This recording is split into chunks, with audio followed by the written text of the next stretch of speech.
Benvenuti nella mia cucina! Oggi prepariamo melanzane al funghetto, un grande classico della tradizione campana e del centro-sud Italia che dovete assolutamente provare. Procediamo con le melanzane. Io ho scelto queste lunghe, vanno bene anche le tonde. Devono essere spuntate e tagliate a cubetti. Il modo più semplice per tagliarli a cubetti è sicuramente quello di togliere le punte che non ci servono, quindi le andiamo subito ad eliminare. Poi tagliamo la melanzana nel senso della lunghezza, in questo modo qui.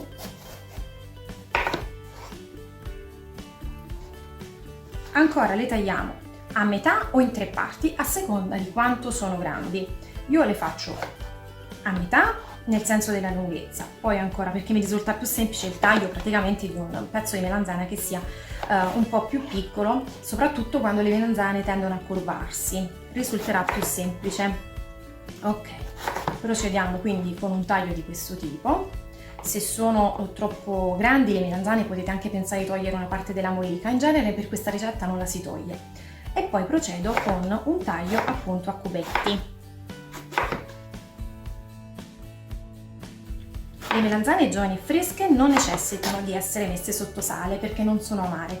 Se però avete delle melanzane un po' più vecchie o delle melanzane che sapete insomma che hanno un gusto un po' più amaro, in genere sono quelle un po' più biologiche o quelle non trattate, quelle del contadino, quelle che si coltivano nell'orto del proprio giardino, quelle magari necessitano di essere messe un po' sotto sale perché possono rilasciare un po' di sapore amaro. Io non lo faccio perché le mie sono melanzane dolci, quindi possono essere lavorate direttamente.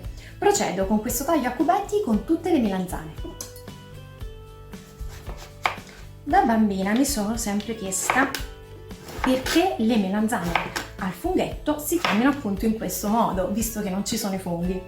Quindi da adulta ho deciso di sperimentare una ricetta con melanzane e funghi affinché appunto le melanzane abbiano a buon diritto questo nome, e devo dire che la ricetta è stata super collaudata, super approvata.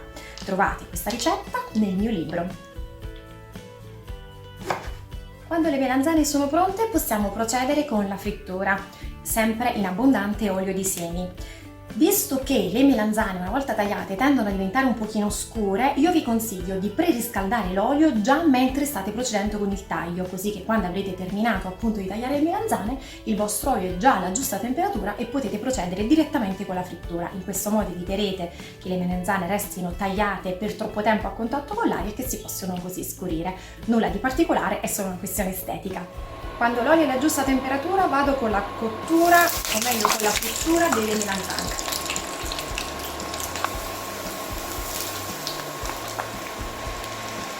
Anche per le melanzane vale sempre la stessa regola, questa è una frittura, quindi una cottura per immersione nell'olio. Mi raccomando, non siate eccessivamente parsimoniosi con l'olio e soprattutto utilizzate un ottimo olio di semi. C'è anche chi le melanzane al funghetto le prepara rosolando le zucchine piuttosto che non friggendole, appunto come ho fatto io.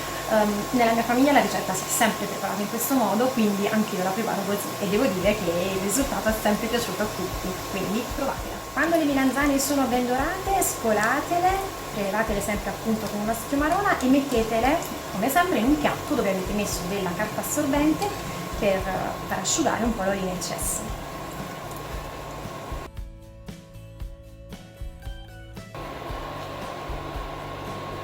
Procedo con le altre. Ho terminato con le mie melanzane, tutte fritte e su carta assorbente per far asciugare l'olio in eccesso, metto da parte e passo alla preparazione del sughetto di pomodorini freschi che mi serve appunto per condirle. Inizio a tagliare i pomodorini, io ho scelto un mix di datterini e pomodorini ciliegino, potete scegliere quelli che preferite. Ovviamente in questo periodo sono molto maturi, quindi sprigioneranno subito tutto il loro meraviglioso sapore e il sughetto sarà eccezionale. Taglio tutti i miei pomodorini a metà.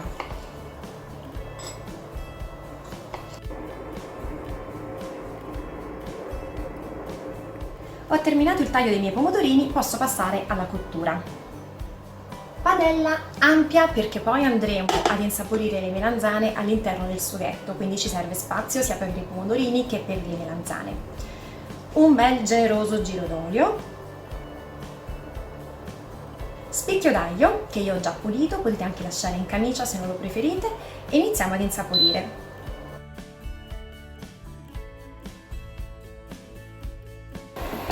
Lo spicchio d'aglio ha preso sapore, lo lascio, non lo tolgo, lo toglierò solo a fine cottura del mio sughetto. Vado ad aggiungere i pomodorini.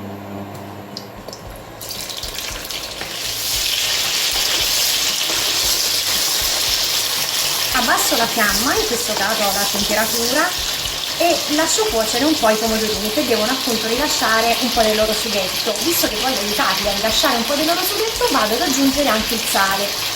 Come sapete il sale mi va a rilasciare l'acqua di vegetazione, quindi contribuisce alla cottura in questo caso. Semi coperti e via, lascio cuocere. Ogni tanto date una girata.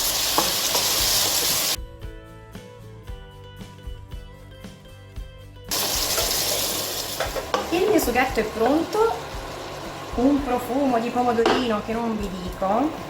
Tolgo lo spicchio d'aglio, spengo il fuoco e aggiungo in ultimo foglie di basilico fresco profumatissime, abbondanti.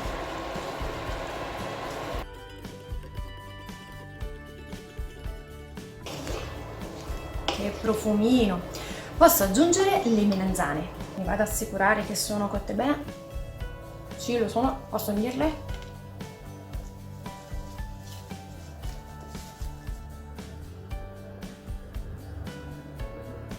E un'ultima mescolata. E voilà, un piatto straordinariamente buono, pronto in pochissimi minuti con soli 2 ingredienti, ragazzi, melanzane e pomodorini. È subito pronto, la tradizione che fa gola. Ottimi come contorno per farcire le vostre bruschette, per arricchire il vostro pane, e soprattutto provateli anche per condire la pasta, anche lì hanno il loro perché. Ed ecco qui, melanzane al funghetto, ancora una volta un piatto semplice e povero della tradizione che conquista con ricchezza il palato di tutti. Se vi è piaciuta questa ricetta, provatela, fatemi sapere cosa ne pensate, lasciatemi un commento e un like, mi raccomando, iscrivetevi al mio canale YouTube, attivate le notifiche per ricevere sempre le nuove video ricette in arrivo. Ed io adesso vado ad assaggiare. Assaggio questa bontà anche per voi.